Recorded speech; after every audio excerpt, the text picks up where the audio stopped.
Hello, friends and family. Welcome to another episode of the Healing with Confidence podcast. In this episode, we interview Dr. Bill Schindler, the author of Eat Like a Human.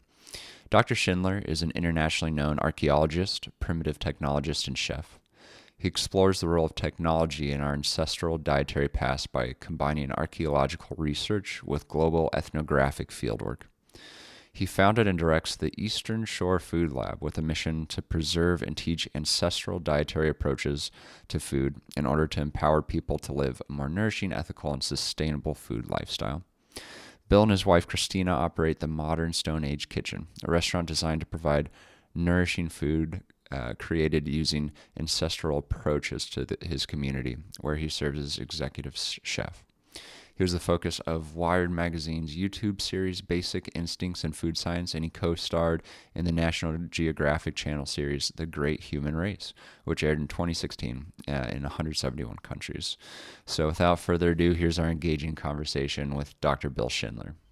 Hey everyone, my name is Natalie and I'm the founder of Nutrition with Confidence. If you are fascinated by holistic health ideas and trying to improve your own symptoms, you are in the right place. You might also be feeling overwhelmed by conflicting health advice, struggling with consistency, or just too fatigued to create a strategic plan for your health goals. If so, I invite you to get the help you need from one-on-one guidance with your own functional nutritional therapy practitioner. At Nutrition with Confidence, or NWC, we understand the frustration of sifting through endless information, trying to find what works. We know how challenging it is to follow through on health protocols and the fatigue that comes with not knowing where to start, if it's even working, or how or when to shift gears. That's why we are here to empower you to build confidence in your own body's incredible ability to heal itself.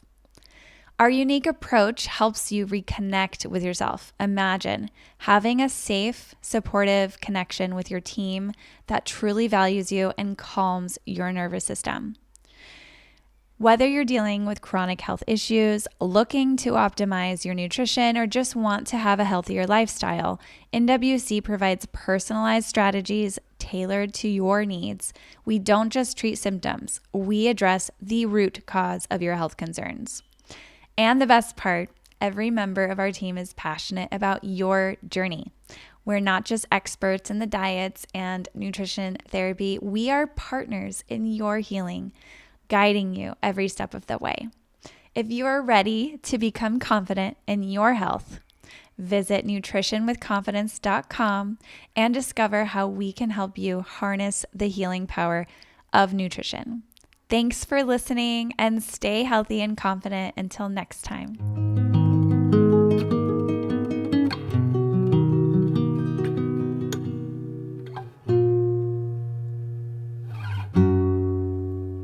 So, Dr. Schindler, I thought we could start by asking you just a bit about your health journey. I'd be curious to hear about what led you into making shifts in your diet, and then we can go from there. Sure, great. Everybody's got a journey, and I tell you what, the more that I teach, and you guys obviously know this, the more that I teach classes, and I realize everybody not only is on a journey, but every one of the journeys is a little bit different. So I'm thrilled we're starting this conversation off with mine because it really has shaped, obviously, my entire approach to food. A quicker version that we can dive into any part of it you would like is I grew up. I'm going to turn 52 on Monday. So I was born in 1973 in New Jersey. I grew up in Shrewsbury in Monmouth County. So I was right on the train line to New York City. So all my friends' parents worked in New York City, and my parents didn't, but just about everybody else did. And there was a health food store down the road, and I remember several things about my childhood at that time. Number one, I had an incredibly unhealthy relationship with food, and I looked at food as I was obviously very carb addicted, and I looked at food as something that I knew I needed to eat. I knew I craved, but it made me ugly. Right? I mean, that was literally, and I remember anytime I was so fixated on it, even at age 5 and 6, that if we'd go to the mall and you have all the windows and you see your reflection in the window walking past the stores, I would always look at the window and at my reflection and then like suck in my gut because I was a pretty pudgy, overweight kid. And then I thinking like something changed by the next window and look again, and obviously it hadn't changed. Mm-hmm. I was so carb addicted that I would wake up in the morning ravenous, like just I needed some kind of food, and I felt like that the entire day. But I remember going to the health food store with my mother. My parents were very health focused, and they were listening to everything that they're being told in the 1970s, and just remembering people walking out of the health food store just looking sick. I mean, that people were coming out of there and they were pale skinned and they were so thin and gaunt and just didn't look healthy. But this is where we went for health. Very carb addicted. And then, in fact, it was so bad. And I mean, I was a really pudgy, overweight kid. And then it was either fifth or sixth grade. I think it was fifth grade. I think I broke a record in the school. Every single day at lunch, I got beat up. Like there was three Oh. kids that picked on me for being heavy, and every single day at lunch, I got beat up, and not like, oh, I got smacked around a little bit, like bloody nose level beat up, face all red, sitting in class crying in the back of the class. And to me, I equated all of this to food, and really, in large part, was played a role. When I hit high school, sorry, the summer between my eighth grade year and freshman year in high school, I started running, and I started running a lot. And I couldn't do a quarter mile at the beginning of the summer, and I was up to 5 or 6 miles a day by the end of the summer. And my body started to transform in the way that it looked. But I didn't change my diet. I was only changing how hard I was exercising. And at that moment, when I entered high school, I looked differently. The kids treated me differently as a result of it. But I also started to finally think of myself as somebody who might be able to become an athlete. It was never a possibility before, but now it was. And I played football and I wrestled, and I took to wrestling, and I loved wrestling, and I did really well at it. And I ended up going through high school, and then I went to college. I wrestled at Ohio State, which at the time was one of the top Division I programs in the country. Actually, still, it's amazing. And what happened during those really 8 years of my life with wrestling is I traded this one unhealthy relationship with food with another one. Because if it was another sport, it maybe was different. But other than something like boxing, which has to deal with making weight, but here I am, and I am now scared of food. Food first, before was something that I felt like it made me look a certain way, and now it's something I was scared of because I couldn't, if I missed weight, I was in very big trouble. Mhm. So I spent the next several years of my life, 8 years of my life, like that, looking the part of an athlete. Gut was all screwed up. I had all sorts of digestive issues. I had skin issues. I had a lot of things going on. But and any success that I had during that time, I say despite how I was eating, not because not as a result of it. But I think the lowest point in my food and health journey happened right when I stopped wrestling.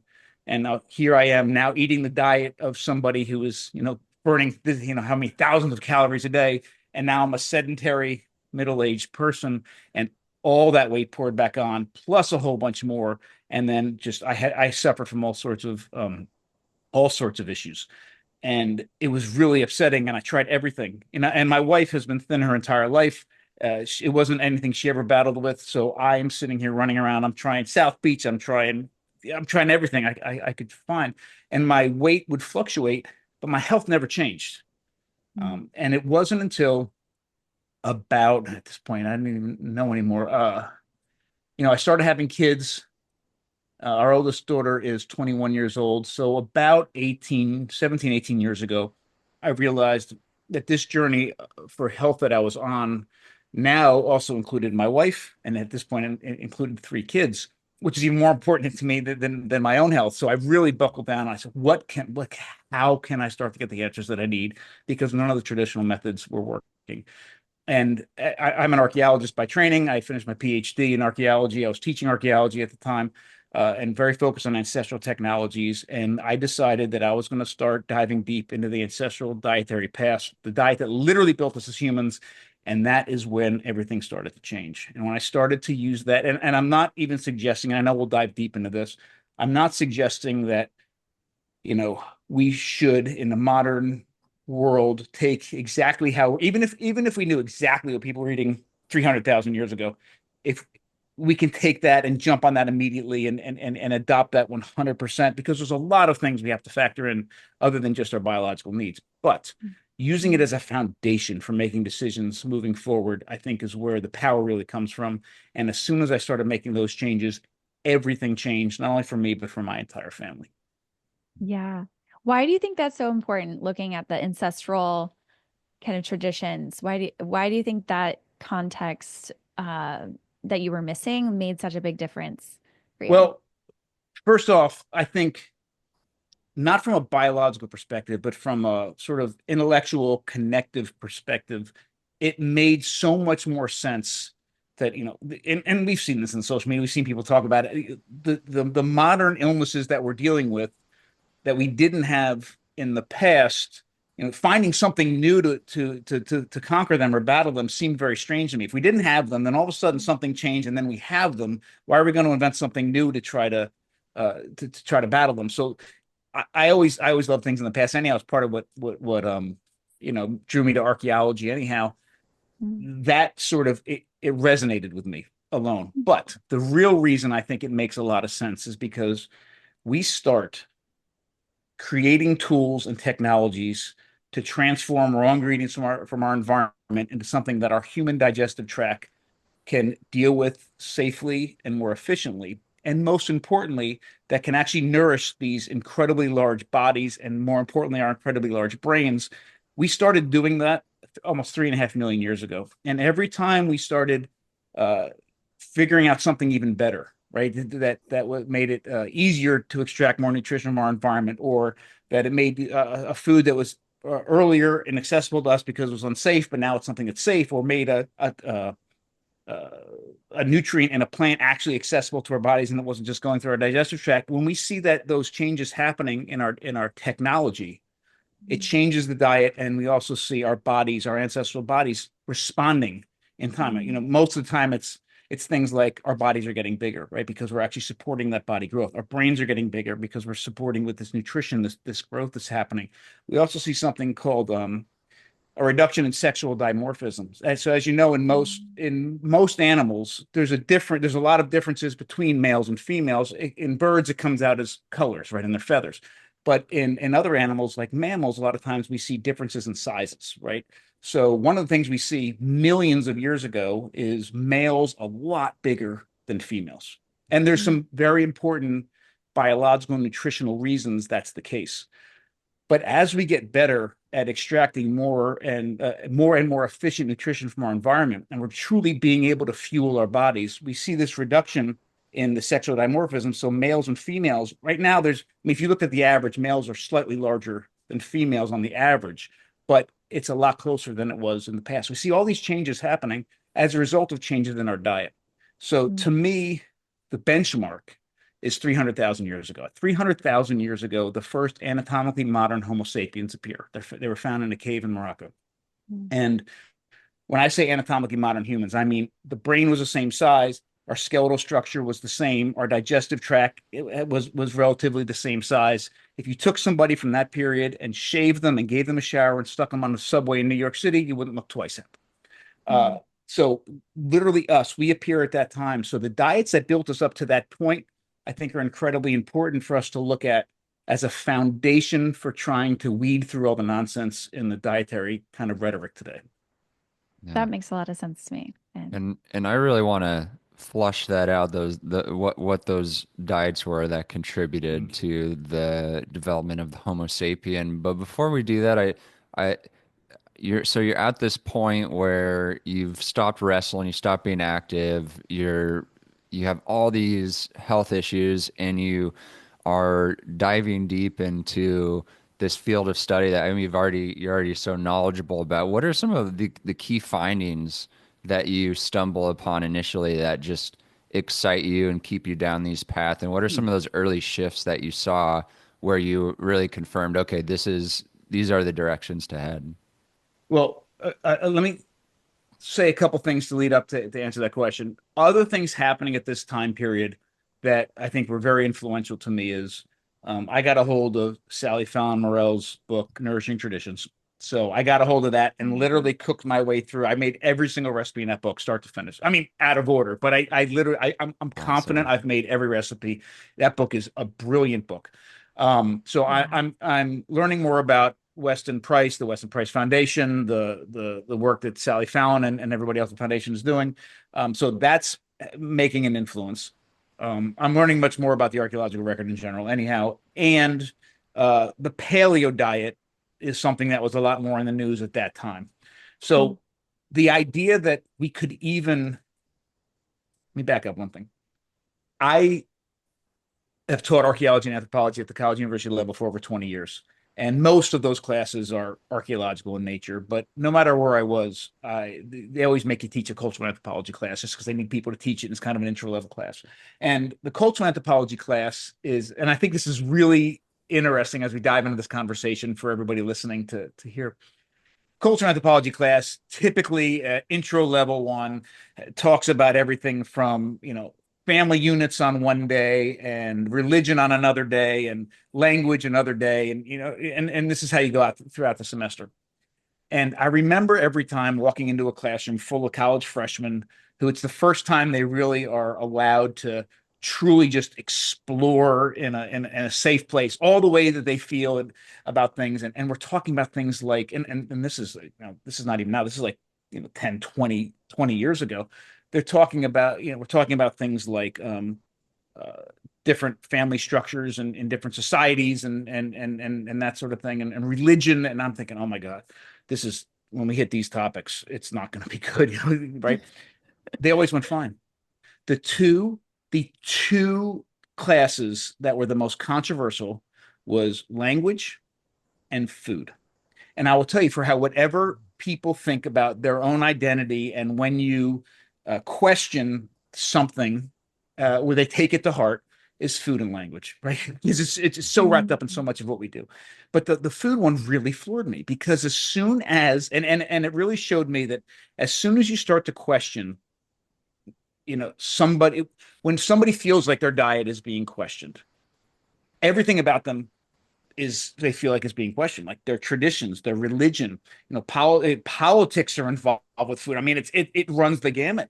And I at that moment realized how incredibly important, food really was. So people changing how they eat, people changing how they think about food is a very difficult thing to do.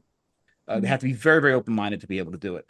So the mere fact that for whatever you think about the paleo diet, the fact that people are talking about it and there's people doing it provided that sort of space to explore the kind of things that I was exploring. There's a lot of things I love about the paleo diet, a lot of things I don't like about it, but because it was, I know it sounds really strange, but it freed me up to even think that, okay, maybe my answer doesn't lie in, some sort of prescribed thing with boxes of food coming every week to my door.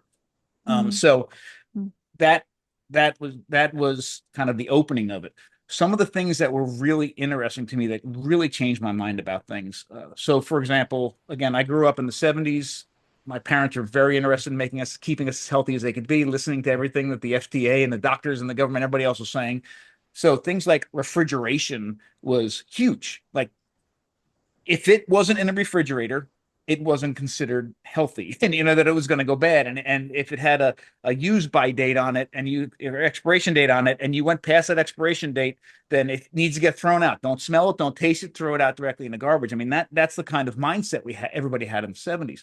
So to start thinking of that, wait, food should be sitting out, food should be alive, food shouldn't be dead, was a big deal. I remember, we would do a lot of camping, and we would go camping, and my mother would pack a cooler for us to go camping, and we'd go camping, and it would stay. As soon as it went into that cooler, it was considered camping food. No matter what it was considered camping food. And even if it stayed for the entire weekend on ice at literally a colder temperature than the refrigerator was, when we came back, we threw it away because that was camping food. It was no longer suitable for the house. And I know this doesn't really seem like a big deal, but it frames the way we view food, frames the way we view our interaction and our participation with the outside world. My father and I, he had me hunting since I could walk. It wasn't a thing that my mother grew up with. So again, we were hunting, and it was a camaraderie, and we were connecting with the world around us and, nature and all this, but that wasn't necessarily considered food the same way food from the grocery store was considered food. And when I started looking at, okay, what was it like up until the agricultural revolution for our ancestors, it was blowing everything I thought about food apart. No refrigeration, food is alive, protein and high quality fat is essential to our diets. I mean, those sorts of things were incredibly eye opening to me. Um, and it really started. I'll tell you another very quick story. We would go on a fishing trip or a hunting trip, and just like most people do when you go on vacation, you go and you sort of a lot of people would go on vacation and that's like, I can cheat on my diet, I can cheat on this, like, and you come back from vacation feeling terrible because you just ate all this food that you typically don't eat during the rest of the year. Well, I felt that way about a lot of the times we would go on a fishing trip or a hunting trip. I would go and feel this connection with my father, feel this connection with the outside world, but I didn't feel like I necessarily came back nourished from a food sense, because we're sitting there camping and cooking spam and whatever. And then a couple years ago, do you guys know who Robert Sykes is? Keto Brick, Robert Oh, Sykes or yes. Denny Vega. Mhm. Really good friends of mine. They're all amazing. But Robert Sykes, he owns Keto Brick. Mhm. He has a family ranch down in southern Arkansas, and he goes hunting there every year and invites some people. So it was me and Robert Sykes and Danny Vega, Mike Mutzel, and Anthony J. and my son. And we all go down there together. And here are people that are slightly different approaches to food, but everybody's very low carb, very interested in high quality protein, high quality fat. And we're all down there. We spent an entire week together. And I can honestly tell you that that's the first time in my life I came back from a trip like that feeling better than when I went. I mean, the entire thing was certainly about the same sort of nourishment and connection, or same sort of connection that I was brought up with my entire life. But I, I ate. We were eating what we were. It was amazing. It was Yeah. amazing. And those sorts of changes in my mindset really made a huge difference. And then I realized that this entire the entire messaging around food that's in front of me my entire life has been this facade, has been this fake thing, and it's all about the connection. So the focus at that point was then, okay, look, our food chain is this incredibly long. We've never in the history on the planet had been so far removed from where our food comes from. I don't know all the answers, but all I know is if I start removing links from that food chain, I'm going to start to get at some of these answers and some of those solutions. So making Mhm. food from scratch was my approach. Using whatever I could find from the archaeological record to implement it was my approach. And I started getting a lot healthier. Everybody around me started getting a lot healthier. And then Mhm. more recently, we started supplementing that information with really intensive um, uh, opportunities to live with and cook with and eat with indigenous groups around the world. Because we know a lot from the archaeological record, there's a lot of stuff we don't know, and there's still a lot of those traditions that are being carried on. And oh my God, the Mhm. richness of the stories and the richness of the food and share it was absolutely amazing. Oh, we definitely are going to get into that in a little bit too.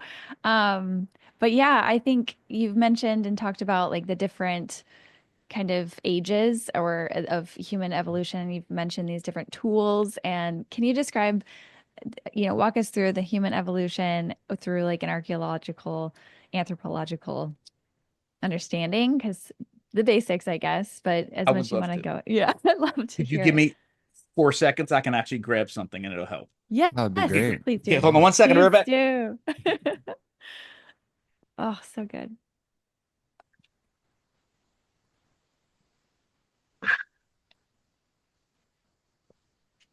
Almost across.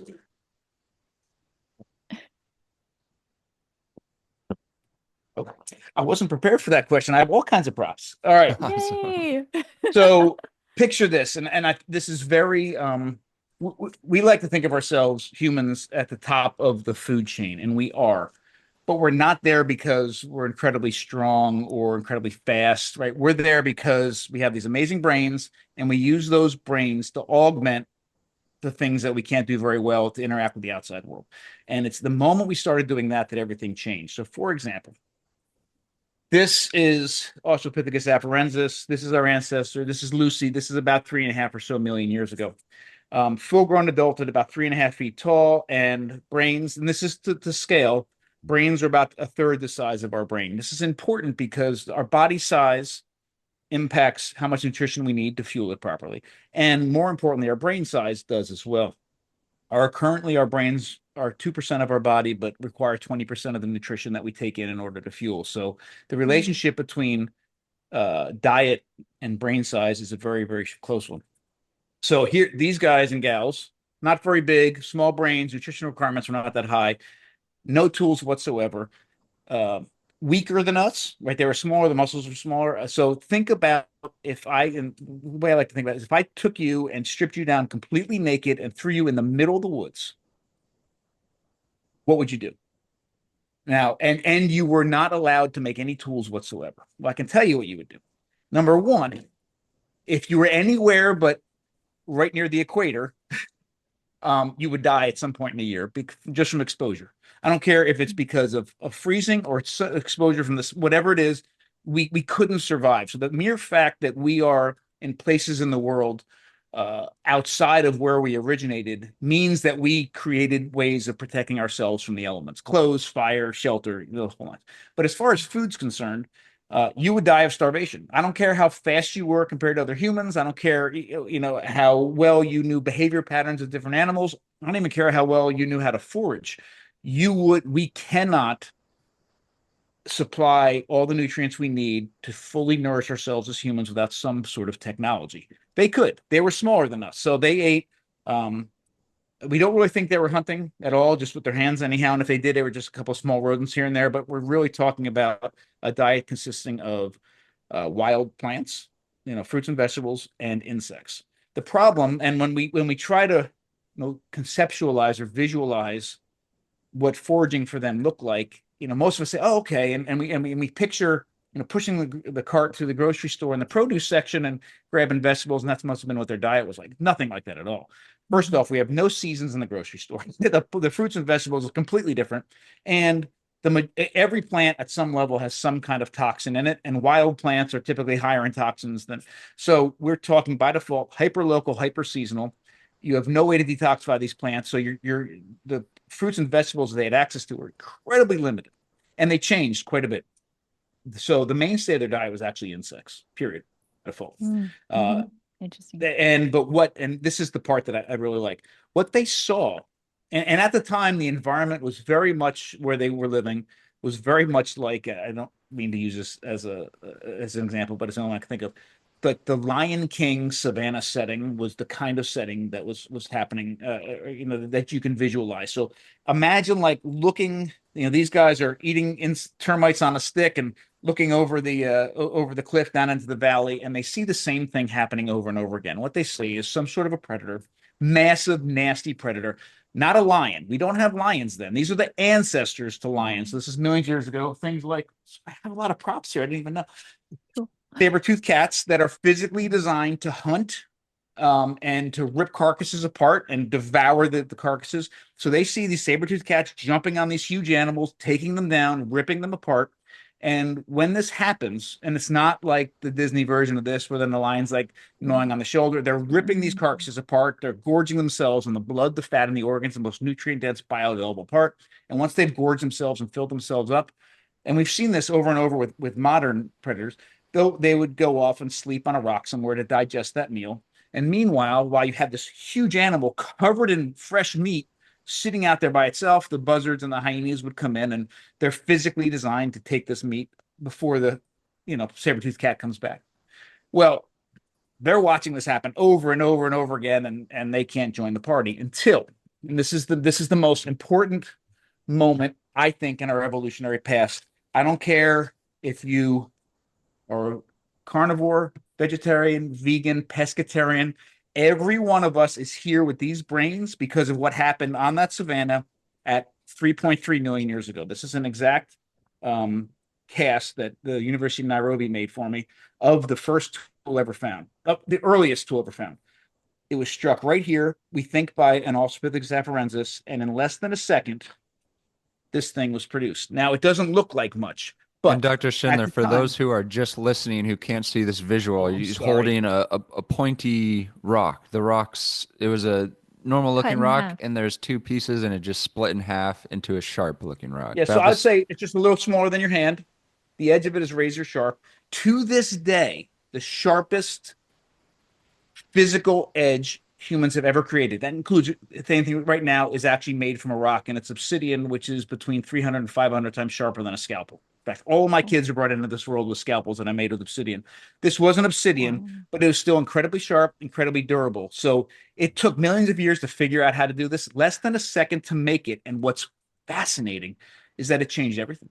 They no longer had to rely on their own nails or their teeth to perform a function. They could create this in less than a second. You know what? As soon as it became dull, they can make another one in less than a second. So the same time we see this tool, we start seeing bones of animals that are butchered in association with it. So this was actually a butchering tool. Now they could join that party, they could get this meat. They weren't hunting, so the only thing they had access to is the meat that was left behind after the predator took down this animal. But we start introducing meat into our diet at about 3.5 million years ago, and marrow. We start same thing. We see bones that are crushed open to extract the marrow on the inside. This is great. So we go from before that we're gatherers.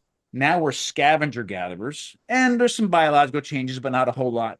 But for 1.5 million years, we're introducing some meat into our diet. We don't necessarily know how much, but there's some into our diets. We're still eating plants. We're still eating insects, lots of insects. The biggest change happens when we go from scavenger gatherers to hunter gatherers. So at 2 million years ago, we have our largest. So for those of you who aren't able to watch, I'm holding up the Australopithecus skull and a skull of a Homo erectus, which is almost 3 times the size, almost modern day proportions. Height changes, almost modern day proportions in height as well. And the two biggest technological changes in our diet at that time was we start hunting and we introduce fire into our diet. I'm convinced those two things are responsible for supporting the massive body and brain growth that we see. Fire is definitely important, but I think the hunting is even more important because the difference between scavenging and hunting is when you're scavenging, not only do you only have access to something after something else has killed it, but you only have access to the meat. The most nutrient dense bioavailable parts of that animal have already been consumed by the predator who knows the value of the blood, the fat, and the organs. When you're hunting, you can take an animal down at will, and you have first access to any part of that animal that you want. So that moment at 2 million years ago that we go from scavenger gatherer to hunter gatherer, everything changes. From that moment forward, we just keep getting better at what we're doing.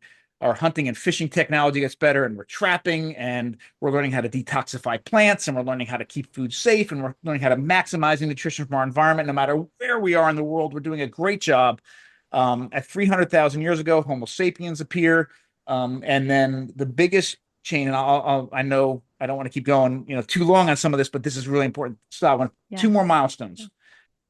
Again, I'll start from the beginning. We go from gatherers to scavenger gatherers to hunter gatherers. We appear as modern day Homo sapiens. We're around at that point now for about 180 something thousand years, doing a really good job. 280 something thousand years and doing a really good job. And then the agricultural revolution begins and everything changes.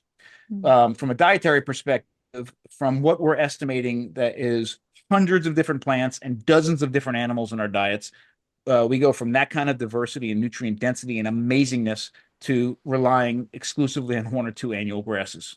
Depending on where you are in the world, if you're in China or if you're in Asia, it's like rice. If you're in the Americas, it's maize. If you're in the Fertile Crescent, it's different kinds of wheats and those sorts of things. And a lot of things change. One is the diversity in our diet plummets. We're focused on an annual grass, which not only is pure carbohydrates, but on top of that, the plant or the toxins that go and come into our diet, and we're relying exclusively on that, are off the charts. But I think just as importantly, it's the first time we start to get distance. Some of us start to get distance from where our food is coming from. Mr. Schumann in 8th grade, my 8th grade history teacher, would talk about the agricultural revolution. He was so excited. He's like, look, oh my God, the agricultural revolution is great because some people had to work harder to provide food for the entire community, but it freed other people up to be poets and politicians and artists and writers and all these things, which all that's great except for the politicians. But the problem is, and I mean, and I don't want to downplay it. I mean, that is the ability to express ourselves the way we do in those ways is incredibly human, incredibly powerful. The downside, though, is that some members, for the first time ever, some members of society start to get distance from their food. And because of that, other people have control over them because they're controlling the food supply. Other people, and they just have all these questions we never had before. That's the first major distancing. The second one is in the 1700s with the Industrial Revolution. And so that's food production. We go from food production to most of us being food consumers. And here we are where our food chain is this long, and most of us know nobody on our food chain. Yeah, we might go to the farmer's market and say hello to the person we get the arugula from. But I mean, realistically, how much does that make a big difference in the larger scale of the major food that's sustaining us, and how much do we know about it? And here we are at a place now, we're so removed from it that we have to hire people to tell us how to eat. And Right. I love being on this interview with you, but we shouldn't have to do it.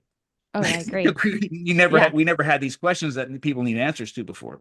Yeah. I'm always Absolutely. telling people that, like, I mean, I'm a nutritionist and I wish that I didn't have to be a nutritionist because I'm just trying to help people remember, I think, or get in contact with the remembering of how we used to be connected to our food, and it's not about what to eat, but like how I think you talk about this a lot too. It's about how we should be eating our food and interacting with our food and connecting with our food. So, but I wish that we didn't lose it in the first place. So how did that happen? Like, why was it? Yeah. Can you talk about why it was so easy for people to get into the agricultural revolution? Like, do we know why that happened?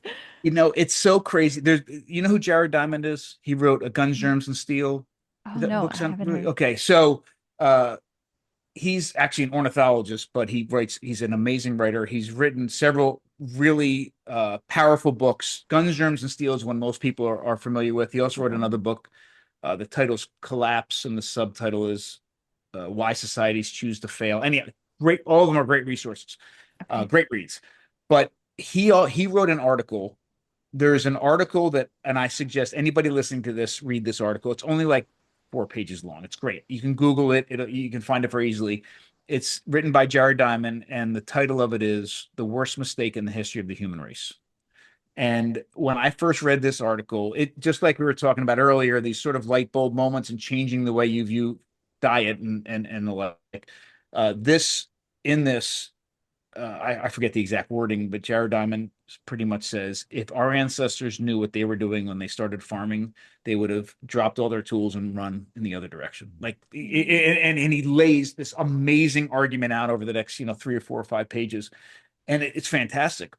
It wasn't easy. Now I know when we look back from today to something that's as old as say 12, 14,000 years ago, we lump decades and Yeah. hundreds of years together in a snapshot. So it certainly Right. was a long drawn out process. Nobody necessarily nobody I've never heard one great answer about why it happened. There's a lot of suggestions about environmental change and the pressing need to start growing crops and doing all these other sorts of things. Right. I'm actually pretty convinced, believe it or not, nobody in the history of the world works as hard as or decided to make a change like our ancestors did when we adopted farming, to work so incredibly hard for so little return. Like Right. it doesn't make sense for food, Mm. but it does for alcohol. So there is a Mm. huge anthropological debate about beer or bread, what was first. And we Right. automatically think, oh, it was food, but it probably wasn't. It was probably beer.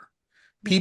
I was in college. My son's in college now. We'll do anything back then, but no, to be That fully makes honest, sense. anywhere that we see grains popping up prehistorically, we also see alcohol, right? Rice and sake, barley and beer, maize and chicha. And we can go Really on and on and interesting. on and on. And the same sort of processes that are involved with So yeast. If you ever, have you guys ever made beer? No, but we've made mead Okay, before. great. So Yeah. mead, all you got to do is dilute some of the sugar down, and it'll spontaneously ferment if it's raw honey. Yeah. Yeast will not work on complex carbohydrates. It will only work on available simple sugars, right? Yes. So Yes. you can't take barley and turn it into beer without first taking the complex carbohydrates and turning them into simple sugars that the yeast will work on. So Okay. today we do it with a malting process. That's why you malt the barley, you release the amylase enzyme, keep it at a certain temperature. The amylase enzyme transforms the complex carbohydrates into simple sugars, and then the yeast can make alcohol out of that. With sake, there's several things that are used, but koji is something there. In with maize and chicha. You guys know what chicha is? Chicha's No. really okay. So same thing with maize. You can't take corn and the complex carbohydrates in that will not ferment. We have to break it down first. There's a traditional beverage in Mexico and Central and South America called chicha, and the traditional way of doing it, because we have amylase enzymes in our saliva, is to Okay. take the corn and chew it and spit it out, and then it spontaneously ferments because of the wild yeast, and then you can make this maize beer called chicha. Well, that that fermentation that's taking place and involving the yeast and is very similar to making bread. So it isn't a huge stretch to take alcohol production and then figure out how to make a grain, and because and one thing people need to remember is the earliest loaf of bread is somewhere between 7 and 8,000 years ago.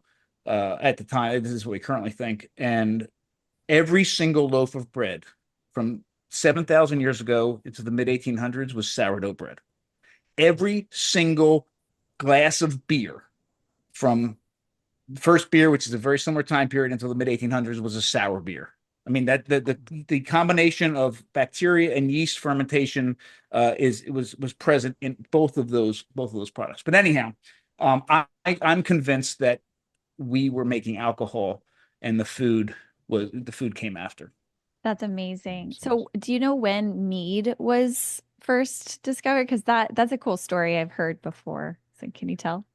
I'll tell you what I know. I don't know the earliest example of it. I will Okay. tell you that my wife and I met over that very question. We were No sitting in a way. history class, and long story short, when I was at Ohio State, I went blind because of an eye disease called keratoconus, and I failed out of school. And then I tried to go back before I was diagnosed, and I dropped out of school, took a year off, lived on a pig farm, and then there were some Division III coaches that were trying to recruit me because I still had a year and a half eligibility left. And even though I failed out and dropped out of the same school, and I spent 4 years there, this coach at the college in New Jersey could get me in. And I had to start over as a true freshman. I had 4 more years ahead of me, but I walk in my first or my second semester there, and I'm now old compared to everybody else in the class. So, but I'm done. I'm done with playing around. I ended up getting two corneal transplants, and I finally can see. And I'm sitting in the front row, like literally at the podium, looking up at the professor. I'm like gonna finish school this time, and my now wife was sitting in the very, very, very back row. And the first question the professor asked was, "What's the oldest form of alcohol?" And I said, "Mead." So then, anyhow, we met over that, and then I made mead for our wedding, which we toasted on. Oh, cool. That's Oh, Yeah, so cool. That's awesome. I the dates have to be well, the earliest honey in the world I know right now is from the Republic of Georgia and Mhm. is in that same sort of between 8 and 9,000 years ago. Wow. I'm pretty confident the earliest, I don't know the exact date and location, but I'm pretty confident the earliest mead comes from there. But tell me what your story is. 'Cause I have a very quick Viking story about mead, but Yeah, I had heard that the discovery of mead was, I don't know what time period at all, but some like I'm imagining humans with a leather pouch that they would carry water in, and they discovered like honey in the jungle, and then they put the honey in the water in the pouch, and then it fermented. I don't know how accurate that story is, but it very well could be. and So I have no anybody who's idea the time listening, period. Why, honey yeah. has honey, the sugar content of honey is literally right on the edge. It will not when the bees make the honey, they fan it and lower the hydration, but it's right at that edge. If you even slightly dilute honey, it will spontaneously ferment. But by itself, in most cases, it has too much sugar to actually ferment, which is weird. So anybody who's ever made fermented garlic, the actual putting garlic in the honey introduces enough moisture for that fermentation to take place. Every now and then a bee screws up and they don't get the hydration low enough, and sometimes the honey will actually Oh, ferment in the hive. So I think it's more that they found it naturally at some point because a bee yeah. screwed up, but it very well could be that. Yeah. But um Vikings, prominent Viking people, when they were planning a wedding, would plan it enough time in advance to make a lot of mead for the actual event. And at the actual event, the newlywed couple would get sent off for their honeymoon, which would last a month. And it's called the month of the honey or La Luna de Miel. and they were sent off with a bunch of mead. And the idea was that they would get drunk enough and procreate and come back pregnant. I mean, that is the idea. So honeymoon actually comes from mead as well. Oh, But that's so cool. anyhow, I know we're way off topic. Can we say one other thing I think is really, really important? Have you guys heard of the drunken monkey hypothesis? No. Okay. I forget the anthropologist. He's University Berkeley. He came up with this hypothesis called the drunken monkey hypothesis. And I'm actually reading the book right now. It's fantastic. But the idea is that any mammal will naturally seek out alcohol whenever possible. And there's a lot of naturally occurring alcohol because anytime a fruit, falls on the ground, it'll spontaneously ferment. And if you haven't done it, you have to Google like the drunken monkey hypothesis. I mean, just see like the drunk giraffes that are naturally walking. I mean, it's actually quite comical. But the idea is, and his hypothesis is, so that one of his suggestions is that we are naturally, as mammals, drawn to alcohol. He's not saying whether it's good or bad. He's just suggesting that we are, and I think he's right. But the reason is very interesting. Why he's suggesting this,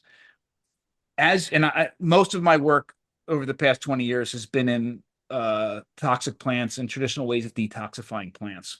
And one of the things that's becoming more and more obvious is that fruits, and as far as plant parts go, fruits are particularly low in toxins because the role of a fruit is to attract an animal to come and eat the mature seeds and then to go deposit those seeds in a pile of manure somewhere and they grow into a new plant. I mean, the whole thing works great. Yep. But that only works for mature seeds. So in almost every case, an unripe fruit has a toxin level that sometimes is quite dangerous, but definitely higher than a ripe fruit is. So his suggestion is that one of the reasons we seek out fermented fruit is because we know that it's safe from a toxin level, that it has to have been at least to that ripe stage, and that ripe stage for a little bit of time in order for the point for it to be fermented. And we're avoiding a lot of plant toxins because of that. Plus, one of the things, you see somebody like Paul Saladino, he's no fruit. Now he likes fruit and fruit's there, but he does make the very good point that fruit today is a completely different thing than fruit in the past. But no matter what your take on all of it is, if you're on a low carb diet, there's no getting around the fact that fruit is loaded with sugar. So if you believe that the human diet shouldn't have too much sugar in it, and all of a sudden we have these ape-like ancestors running around eating all this fruit, it doesn't necessarily make sense. Well, it does if it's fermented, because the sugar has been eaten by the alcohol, and that sugar's not there. First of all, wild fruits are a lot less sweet than domesticated ones, but you also, a lot of that sugar is gone because of the fermentation process. So I like that image in my head, not of the drunken giraffe, but that image in my head of, we have this built-in inherent mechanism to ensure that when we're eating fruit, it's the least toxic as it possibly be, and we're not loading ourselves up with a ton of carbohydrates at the same time. Yeah, that makes a lot of sense to me too. Yeah. And I wanted to track back real quick to something you talked about earlier with human evolution. Let me know if I was tracking, but I was hearing that when we started hunting, we had access to the organ meats, the blood, but like the most nutrient dense parts of the animals. And at that period, we see the human brain really start to develop into the human brain. The brain really start to accelerate and start to develop as Homo sapiens. Was I tracking with that? Is that your thinking? Yeah, absolutely. But let me qualify that a little bit. I don't want to suggest that eating an incredibly nourishing, bioavailable diet made our brains grow bigger. I was doing a TV piece for a show in Ireland about 6 or 7 years ago, and I was walking through the woods with a host, and they were filming. And he was asking me questions. We are talking about the very similar kind of thing we're talking about now, and he looked at me and said, "So wait, you're telling me that because we were eating this food, our brains grew bigger?" And I'm like, "Oh yeah." And he's like, "So what would happen if we fed a chimpanzee, all this food? What would you get?" And I looked at him, I said, "Oh, you get a fat chimpanzee." Like, it wasn't the fact that this food came in that pushed our brains to get bigger. We're actually not sure exactly what the mechanisms were that was sparking this brain growth. I have a couple ideas. There's a lot of ideas out there, but whatever it was that was pushing our brains to get bigger, this increase in nutrition supported that growth.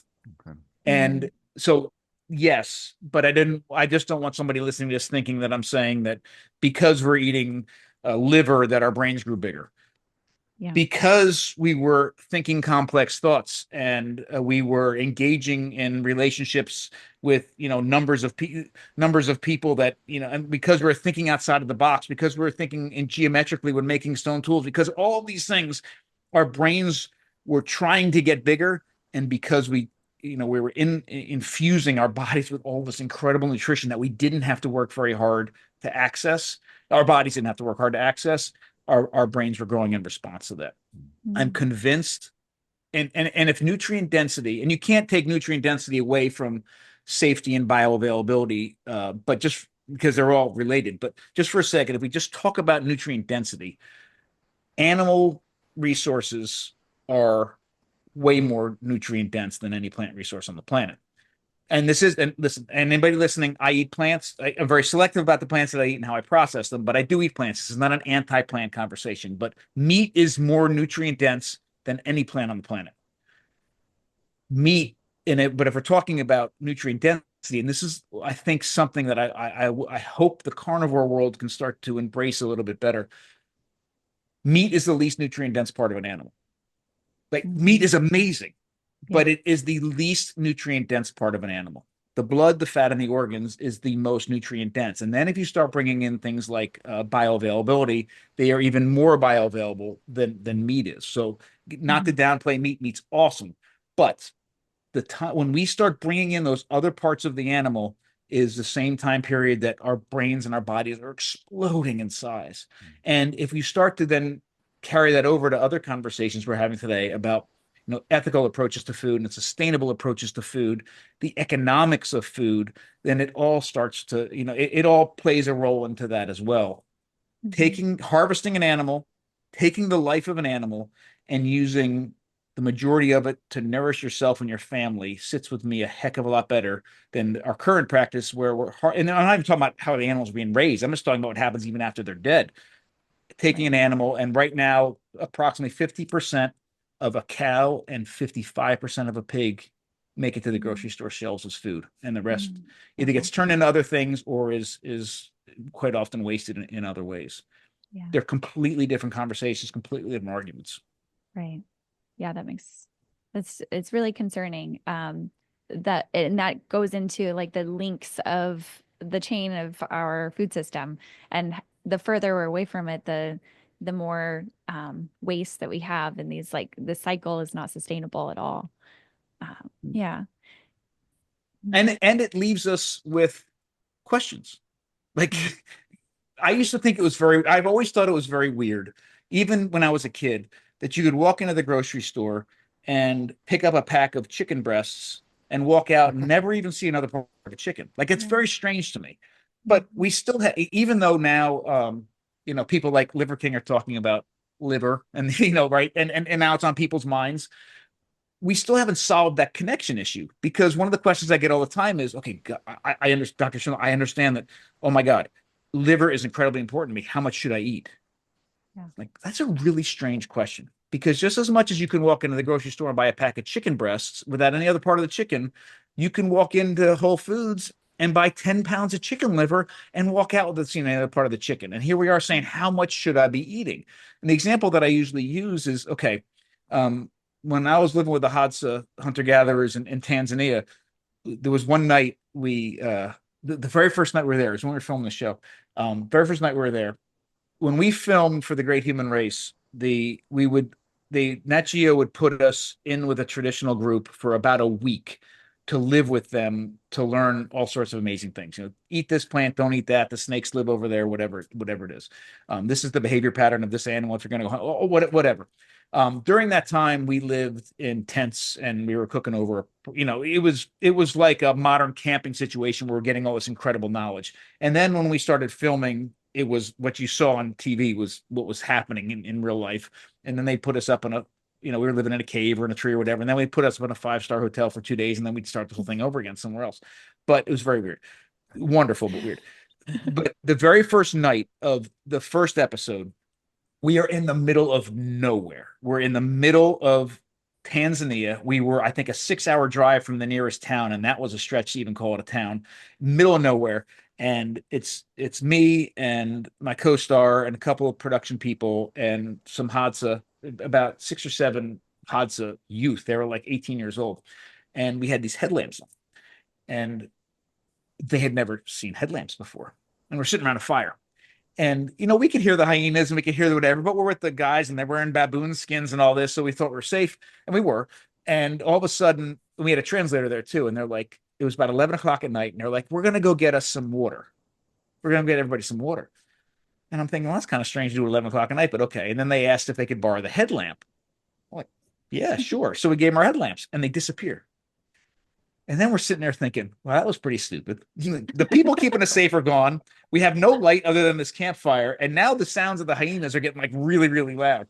And hours went by. I mean, literally hours went by. And we're getting pretty nervous at this point. Well, about 2 o'clock in the morning, they come out. We see them come out of the woods with this ear to ear smile. And one of them was carrying a genet cat they had shot out of a tree, this big cat. And not like a house cat. I mean, it was a proper jungle cat. And they were so excited. It was the first time they were hunting at night because they had these headlamps. That's why they went. I don't even know if they brought water back. They were hunting for 3 hours in the dark. But anyhow, they had this cat. And I remember how we ate all the organs out of that first, and then they saved all the meat for the next day to share with everybody else. But the reason I bring it up is because if he walked out of the woods when he did carrying this cat, and I said, "Hey, how much liver should we eat?"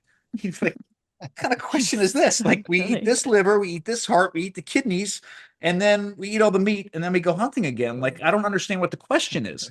But since we only have access to jars of chicken liver, and we have, we have to ask these questions of people, and that's that kind of disconnect that I'm talking about. But the very cool thing is, even though we've been disconnecting from our food and where it comes from for 12,000 years, it's very easy to create some of those really powerful connections. Now, understanding how to make traditional cheese, from scratch using wild bacteria that's in the raw milk and harnessing the rennet from a stomach of a ruminant, like, that's a different ball game. Like, that takes some time to master. But reconnecting at the level where some of the huge macroscopic questions are answered, it's not that hard. Like, literally going hunting once can begin that reconnection process. And if that's a little bit too much for you, going fishing can help. And if that's a little bit too much for you, even just going foraging in the streets of New York City can help. But these are really, even doing it once or twice a year is a very powerful way. And a lot of the questions that we have by going to the grocery store, everything's hidden from us, start to reveal themselves. And that's what we're really pushing to do here. And I think it's really important. I love that. And I would just add too, Natalie, we haven't done any hunting. I've done a little bit of fishing, but we've been foraging.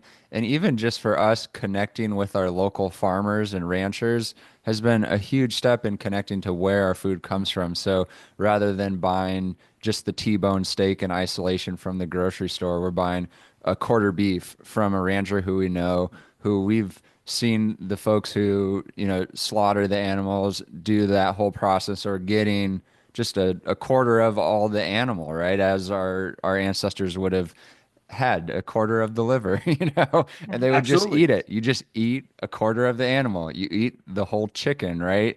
And I think that just any small step we can take to connect more to where our food comes from is such a win, because as you've been talking about, like, these shifts we've seen with the agricultural revolution, where more people have been disconnected, the industrial revolution, really are a huge part of the problem with the health crises that we see, is this disconnection from one of the most basic human things, is to hunt and gather and prepare our food. And I wanted to talk a bit more about your experiences with the modern day hunter-gatherer groups. I'm curious just to hear about some of the most impactful experiences that you've had with them that stand out, or maybe some of the bigger learnings you've had from spending time with some of these modern day hunter gatherer groups. Absolutely. So a couple things I think everyone when people are painting a picture in their head of what some of these experiences are like, um, let me say a few words to maybe illustrate it a little bit. Number one, um, every single experience was magical. I don't care where we were in the world. I mean, the and I say that because the way the media paints so many things right now, and this everybody, no matter what side on is in a state of panic before Monday's inauguration. I mean, there's a lot of things happening that separate us from the world around us. And we hear news about things happening in different places, and then we get all scared, and these people are evil, and this is happening. The reality is, and I think the experiences that I've had with sharing food with people, one of the most intimate acts that we can engage in, where all of our senses are heightened, and it's just has been magical. People are just amazing, no matter where we are. And I really need to say it. The second thing is that I don't care how long or how difficult it was to get to where we were going. Everybody's been impacted by the modern world at some level. This is really Mm. interesting. And what's also fascinating to me too is we tend to think about something like this is a side note, but I think it's fascinating. Coca-Cola like making its way into everywhere, Yeah. and it has. But do you know what I think has made more inroads than Coca-Cola is Snickers. I have never been anywhere in the world that I Oh didn't my see a God. Snickers bar somewhere. Not that I wanted it, I just saw it everywhere. It's amazing. But so I bring it up because when we have gone to these places, you have to understand that it's not a pristine, untouched situation. It's all been impacted at some level. And the other thing that's really, I think, fascinating is the need to build up trust before they a lot of the groups we're with truly share what they do. And it's not because they're worried we're going to steal this tradition and, pirate it. It isn't that. It's because they've been uh, um, trained to be ashamed. They're viewing what they're doing as this archaic way of doing things, and the way something's happening, somewhere else in the West, and televisions and grocery stores and all these things are the way of the future. And the most amount of trust that and I'm thrilled that we've had the opportunity to help do this is to really show them that no, we are here to learn from you. We've screwed it up. We're trying to get back. What you're doing is amazing. Please share it with me. Couple things that I think so. I mean, there's very few places I've been where there isn't a cell phone in the picture somewhere. And what's really crazy is I'm on the eastern shore of Maryland right here. I've been places in the middle of nowhere that have better service than I have here on the east, and I mean in the middle of Africa. So even Crazy. with the Hadza, the chief's son of the group we were with he was the only one in the whole group that had a cell phone, but he had a cell phone. He had no way to charge it, but he had a cell phone. The only food they bring in from the outside world, actually, they bring two things in from the outside world: maize, cornmeal, and marijuana. It's the only thing they bring in from the outside world. So every couple months, they take this very long journey to a town somewhere. I don't know where they go. And they stock up on just a few things, maize and marijuana. And he has a chance to charge his cell phone. So for the year after we left, all of a sudden he would message me, uh, you know, 40 times in a day and then nothing for 3 months. 40 times a day and then nothing for 3 months. It was very fascinating. Um, Light bulb moments, though, a couple of really cool things. One is that, how do I say this? For as much as some of the food ways were things that some people felt embarrassed to share, there were other parts of their life that they were incredibly proud of that um, were difficult for me to see. I don't know the exact wording, but I'll give you the example, and you'll know in a second. So we went to a village called San Antonio de la Cal. It was right outside of Oaxaca, Mexico, to learn how to nixtamalize maize, traditionally nixtamalize maize, to properly make real tortillas. And we were on top of this mountain. And the reason we went to that location is because that mountain is, or that village is built on a mountain. And the entire mountain is made up of something called cal, or calcium hydroxide. So if you go to any Mexican or Hispanic grocery store, you'll see a little bag of this white powder called cal. And that's what you use to nixtamalize the maize. And I figure, hey, if we're going to learn how to do this, if we go to the mountain that they're mining this stuff from, these people have been, doing it for us. Anyhow, we got in touch with we got connected with a family there, and for all the places we have been, this particular house structure that they lived in was probably, from our modern standards, the poorest house we've ever been to. I mean, it was a rundown shanty, like, rusted aluminum. They literally had got running water, I think, a month before we got there. I mean, it was like you would see in a movie. And we go in, Juana and Emiliano were their names, the couple, and they were so excited to have us. And two things that struck me about that particular one is they only had enough money for meat once every 2 weeks. And when I say meat, it's a stretch. It was like this knuckly thing. It was like a joint with a little bit of meat, a whole lot of fat, and even more gristle and a little bit of bone. And they saved it for us coming, which was really nice. So they saved like that for us. But when we were about to start, we had all this maize. You're going to start grinding it, and then or starting to rinsing it after it was nixtamalized, and then begin to grind it and all this. And I went to grab something, and this woman who stood, and I'm short, and she was shorter than me, and she smacked me in the back of the head. Like if you've ever seen NCIS, like Gibbs would smack people in the back of the head. She smacked me in the back of the head, like I almost fell forward so hard. And then she tells me in Spanish, "Wash your hands." And I'm like, wait, there's dirt floors everywhere. Everything's rusted and falling down.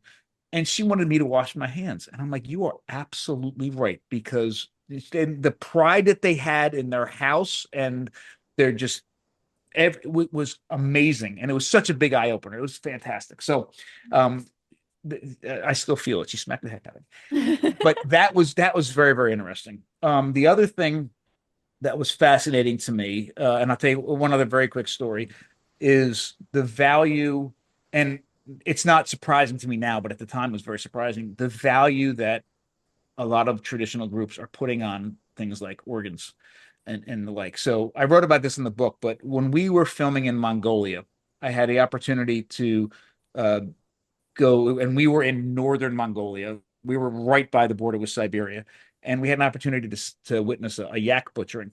And these are, nomadic Mongolians, and this particular yurt we were at was about 5 miles from the nearest neighbor. And because the job of processing a yak is so large, the guy that lived there got two of his neighbors to come. So obviously they're traveling on horse miles and miles to get there. It was 40 degrees below zero. It was the cold. And I remember it was 40 degrees below zero because 40 degrees below zero Fahrenheit is exactly the same as it is in Celsius. So that's that way I remember. So anyhow, we're there. It's freezing cold. And this is exactly what happened. And it was brilliant. They took this yak, and they bring it out, and they hit it over the head with a sledgehammer in the perfect spot. This a massive animal falls to its knees, and then they rolled it over. Now the back of the yak is really, really curved, so they took two logs and put on either side of it. So you can imagine its feet are in the air, it's laying on its back, it's not moving because it's got these two logs on either side of it. And these three men who rarely see each other, what impressed me was they worked together like surgeons. Like they were amazing. They all had a knife, and the way they gutted the animal was different than most hunters do today. Like a hunter today would take down a deer, make a slit, rip all the guts out as fast as they can, leave behind for the, wolves or whatever, and then take back what they considered food. Right? As soon as they got all the guts and stuff out, you bring back the meat. Well, they didn't make a slit up the belly. They actually took, it looked like an autopsy. They took the entire rib cage off like this and pulled it off like a shield. And it was sitting there and you saw everything. And then they put this tarp like thing underneath the legs on the bottom. And then, they cut the trachea, they cut at the bottom end, they pulled all the organs out, super careful, laid it on the tarp. The wife comes out, ear to ear smiles. She grabbed the stomach, the gallbladder, and the intestines. And she fed the gallbladder to the dog, which is the only thing they didn't eat. She took the intestines, and that's when, and brought it over this one spot. That's where I noticed. Remember, it's 40 degrees below zero, so things just freeze and build up at that point. There was a pile of stomach and intestine contents over in this one spot where they do that part. So she emptied the intestines, emptied the stomach. The stomach, they make a fermented yak butter inside of the stomach, and then they obviously stuff the intestines for different sausages. So she's out over there cleaning these things ear to ear, smiles, and the liver and the heart and the kidneys and all this stuff went in because it was going to be eaten as well. And it's but the most dramatic part of it was as soon as they got the organs out, they literally dropped their knives and they picked up saws and axes and they butchered the animal. The part that we would consider the beginning of the butchering was now just axes and saws. And everything there was no primal cuts, there was no ribeye, there was no nothing. It was all chunks, fist-sized chunks of meat and fat and gristle and bone. And they all went into, other dishes. They ate all of it, but what they valued was the first part of what came out of it. And that was reinforced later when we were leaving. We went to Ulaanbaatar, the main city, right before we flew out, and we went to a really, really, really nice restaurant. And we ordered the two most, because Natio was paying for it. So we ordered the two most expensive things on the menu. And one was this extravagant meat dish, and another was the horse organ platter.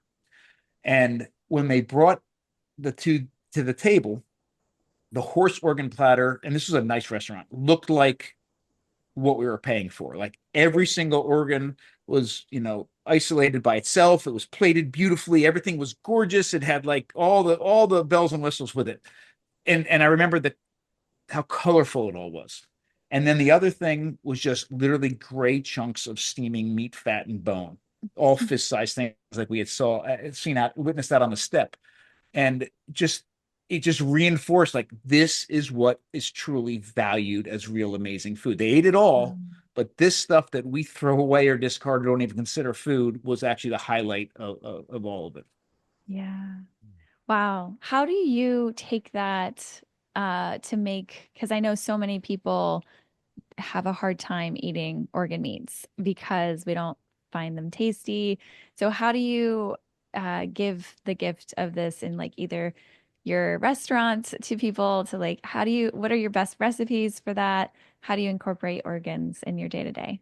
That is a fantastic question. So one thing I'll say in the beginning of it is of what I'm going to say.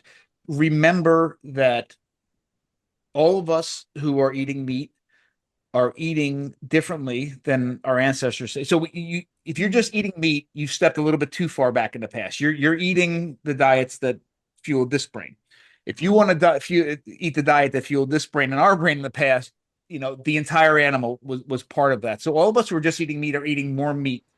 So one other thing I said, we're eating too much meat, not enough animal, right? That isn't to say we should cut down on our animal consumption, but that ratio should change a little bit. However, so many of us, and I know I do it, when I learn something new, I dive down this rabbit hole and I overdo it.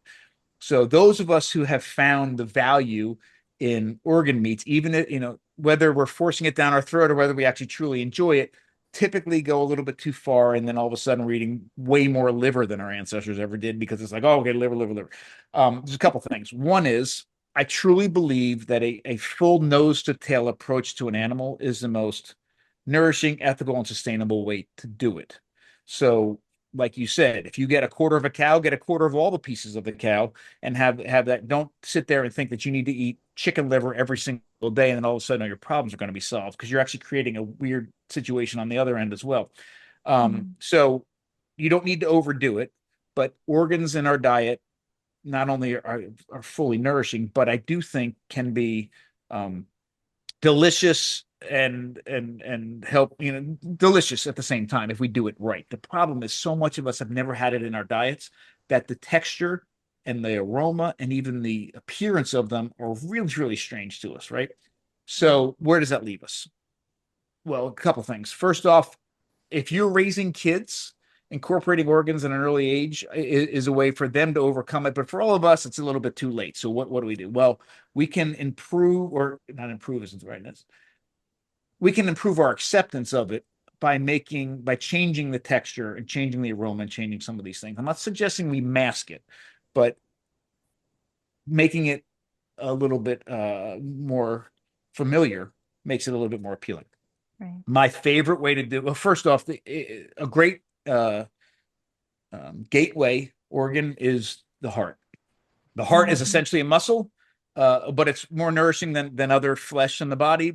But it has a very similar texture and doesn't have a lot of the really irony, what some of us consider off-putting qualities of other organs. So you can literally, without any instruction at all, take a heart, cook it in a very similar way that you do meat, and you're not going to be really off targets. That's a great place to start.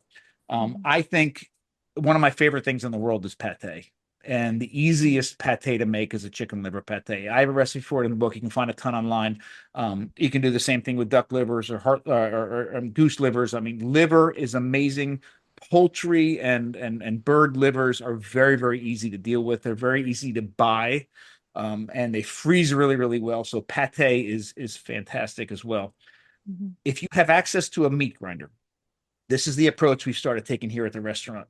So I'm trying to rack my brain. So many people are asking me, how much liver should I eat? How much this should I eat? And I'm remembering that instance and all the other instances where I've been with indigenous people that are eating the entire animal nose to tail. And I'm like, you know what? That's the answer. Like the same percentage of the liver, whatever you can get from that animal that's actually in that animal is been default the way we've been eating for 2 million years. Maybe that's a good foundation for how we should approach it now. So Right. when we make our ancestral blend for a burger here, which we also do in our chili, then we're taking the same percentages of liver. So I can easily, legally purchase from where we get our grass-fed, grass-finished beef up the road.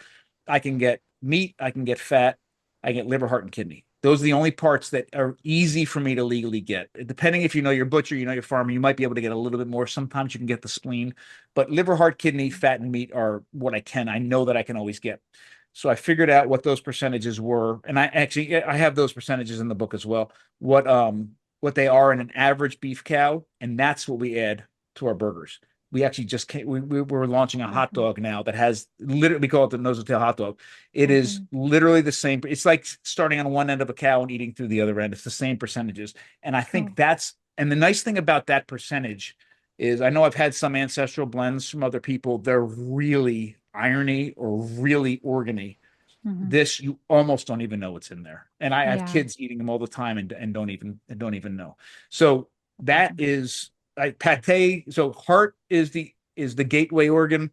Uh, Liver into pate is a very easy way to do it. And then if you're grinding, that same percentage going in, I think is a really good. And one other trick too, chicken livers are not very strong in flavor. Depending on your tolerance, pork organs are typically not either. But you start getting into beef, there's some people Mhm. have, and then even in wild organs like deer and things like that. So milk does help. So Mhm. here's the trick. So if you can get, whether you're a hunter or whether you're a butcher or whether you have access to a butcher, get those organs fresh, soak them in milk, soak all of them in milk overnight, Mhm. and the next day pat them dry, and then either use them or freeze them. And Mhm. typically, a pig liver is like that big. A Mhm. cow liver's, They're even huge. bigger. A cow heart is that big. We're not going to eat that in one sitting. So if you can get it in fresh, I soak all the organs overnight in milk. The next day, rinse them, pat them dry, and then I cut them into the sizes that might make sense if I was going to defrost them, and then I freeze them so that I just pull out what I need and I'm not wasting anything Yeah. because organs you really don't want to freeze and thaw meat multiple times. You really don't want to do it with organs. So if you can get Yeah. it, and then if you can't, a lot of places, because of a lot of our silly food laws today, you can't get, if you're going to the farm, typically the farm is getting those organs back frozen from Right. the abattoir and the butcher. So you might not have a choice, but other than to get them already frozen. And if that's the case, and then you're buying a pig liver that's that big, what I do at home is just get that to the point that you can get a knife through it. Like don't defrost it because the problem with and we've always heard you can't take meat and defrost it and heat it, defrost it and freeze it, defrost it and freeze it. And the reason is because it's passing through that danger zone temperature too many Right. times, right? Where Yeah. pathogenic bacteria can start to cause some kind of harm. But if you get that organ meat just just thawed enough. Like it's damn close to 32 degrees, but it's not. It's just enough you can get a knife through it and then refreeze it. You're in really good shape. But if you get it to room temperature and it's 70, you've gone from 32 degrees to 70 degrees, and then you bring it back down to 32 degrees and you go back, you're going back and forth to a danger zone multiple times. But if it's just enough to get that knife through it and freeze it again, you're in good shape. Yeah, Way too that's much what I information, I'm sure, but no, I recommend a lot of my clients to do that. So that's like very spot on. I love to hear that I'm not telling people bad things to do with their organs because one way that I have, a lot of people want to know for healing, especially maybe you need more of these healing organs for a period of time. Um, I'll have people take the frozen liver, let it defrost for like a minute or 2 minutes, and then you can easily like heat the, run warm water over the knife and you can cut straight through it like butter. It's like very easy to cut when it's kind of more frozen even. right. And then we cut it into swallowable pill-sized pieces and then keep those in the freezer. And then you can just like swallow those raw every day, like about an ounce a day for a period of time. And that's kind of one, but I honestly like the organ blends with the ground beef because it feels more, it feels less like a pill and like medicine, it's Yeah. more like food. It's just food. And actually thinking about medicine and ancestral groups, like I'm curious if when you've been in the hunter and gatherer tribes, like do they talk about medicines or herbal remedies, like different practices that are healing, or do they even need any of that? Yeah. Absolutely, they do. Let me say one thing before that you brought up. And first of all, fantastic advice you're giving everybody. That's wonderful. Um, with with that, I just wanted to mention very quickly two things about the organs that I forgot. One is, and the meat in general, the advice that we have about not bringing things to room temperature and then freezing it again multiple times with meat, which obviously is the case with organs as well, is really built for the lowest common denominator. It's built for the modern food system because by the time you go to the grocery store and get that meat, you have no idea how it was handled and how many times it had already thawed out some and been refrozen and thawed out some and been refrozen. So you don't know what you're Mm. getting. If you're getting incredibly from a source you can trust, or it was raw when you got it, you froze it and you had to defrost it a little bit, that is a different situation than the least, the terrible stuff coming from a big box store. So true. The second thing is if you're making your own ancestral blend, a little trick that I found as well too is because the appearance of organs is strange to us, to many of us, and the texture of organs is strange to us. One of the things that I found is instead of just running it all through the meat grinder, because once you have that burger or that meatloaf or meatball, whatever it is you're making from it, you can still pick out the pieces of liver in it, Yeah. that's going through the meat grinder. What we do now, and I think this is really helpful, and it really helps a lot with kids, is take the organs and put them in a blender I and then know. and run the meat and fat through the meat grinder and then mix it all back together. And Mhm. then you don't have that separation so much of all the weird colors and textures. It's kind of just all come together. That helps quite a bit. That makes So sense. okay, so as far as the medicine's concerned, yes, but what's interesting is we have this idea of food as medicine, and I'm overlooking a ton of diversity. I know this, and I'm gonna give you a couple examples of food is medicine because our diets are so terribly terrible that you could make the argument like you telling your clients to eat liver is a medicinal approach, and it is. But it's a medicinal approach because they don't have liver in their diets already, right? If they Mhm. grew up with liver in their diets, that wouldn't be a medicinal thing; it'd just be part of life. So from these traditional groups that have always had organ meats in their diets and really incredibly healthy diets, the the medicinal things they're talking about are typically plants. Mm. And the phytochemicals, and the way I like to think about it is nutrition comes from animals and plants provide entertainment.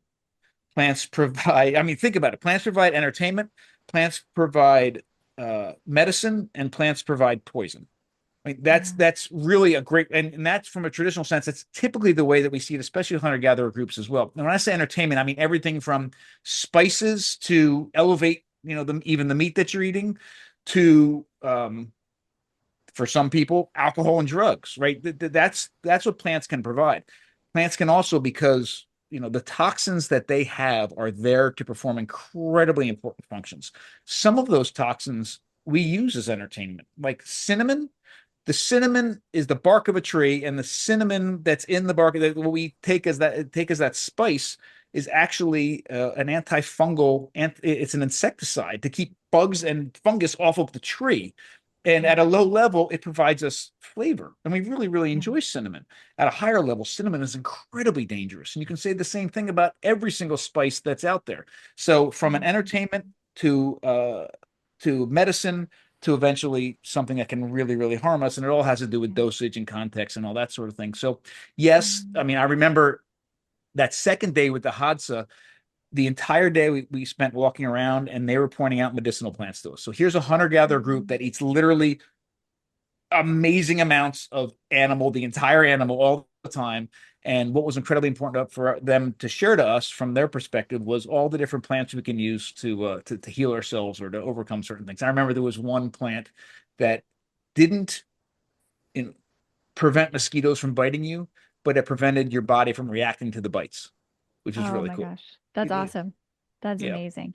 And do you think that's where people get the idea with especially the Hadza that they eat a lot of plants is because they're pointing out all these medicinal, spice, they're more like spices that is Spices and additional things into their diets. And again, I don't want to suggest, in the Arctic for a number of different reasons, you have diets that have almost no plants in them traditionally, except for certain times of the year, and even then, it's not an incredible amount. But um, other than situations like that, the idea that even hunter-gatherer groups are not eating plants is not true. They are eating plants. They're not eating massive amounts of them. They're not basing their diets on it, but they are eating plants. Um, but I would say the importance of plants in their diets is more from a medicinal perspective than it is from a nutritional perspective. yeah. Well, And I Dr. Schindler, oh we could keep going. I have so many more questions too, but I want to be honoring of your time here. And oh yeah. just Yeah. in closing, could you just share, if people are interested in learning more about your work, where's a good place to direct them? Absolutely. So first off, thank you so much for your time. I'm thrilled to have the opportunity to share some of this with your listeners. And if you ever want anything again, let me know. I'd be happy to continue the conversation. In the meantime, there's a couple places they can find out more about us and what we're doing here. So we are about to completely relaunch our website, and we're going through rebranding right now. But all the links I'm going to tell you now will still work when that happens. There's two primary places to find information about us. So, from a website perspective, modernstoneagekitchen.com is where you can find out everything about our restaurant. So, everything we've talked about here, and obviously more, is what we put into practice when we're making all the food downstairs in the restaurant. We also, in addition to having that restaurant, we have a lot of apprenticeship opportunities and internship opportunities. We have an Airbnb next door for people that are coming for things that, if they want to stay out. So all that can be found there. And then more specific to the kind of work we talked about today, eatlikeahuman.com is a great resource. And that's where you can find, we put out a weekly blog. We have a ton of information. We have some recipes up there. We give a lot of classes here, in person and online classes. So you can find out all that sort of information at eatlikeahuman.com. On Instagram, it's at Modern Stone Age Kitchen and at Dr. Bill Schindler. And then if anybody wants to take sort of a deeper dive in it, my book, Eat Like a Human, is available in all the major outlets as well. That's great. And I can attest to your website's content. You have some really in-depth tutorials on fermentation and preparate a lot of what we've been talking about with ancestral preparations of food. So, great resource. And yeah, thanks for all you're doing in the world. It's so cool how inspiring it is, just talking with you for me in terms of connecting with uh, how our ancestors ate, and, Yeah. and this deep connection with Powerful. the ancestral ways of living and eating that really contribute to optimal health. So thanks for all the work you're doing in the world. Awesome. Yeah. Well, thank you so much for all the work you're doing and for giving people like me the opportunity to share some of this work. It's wonderful.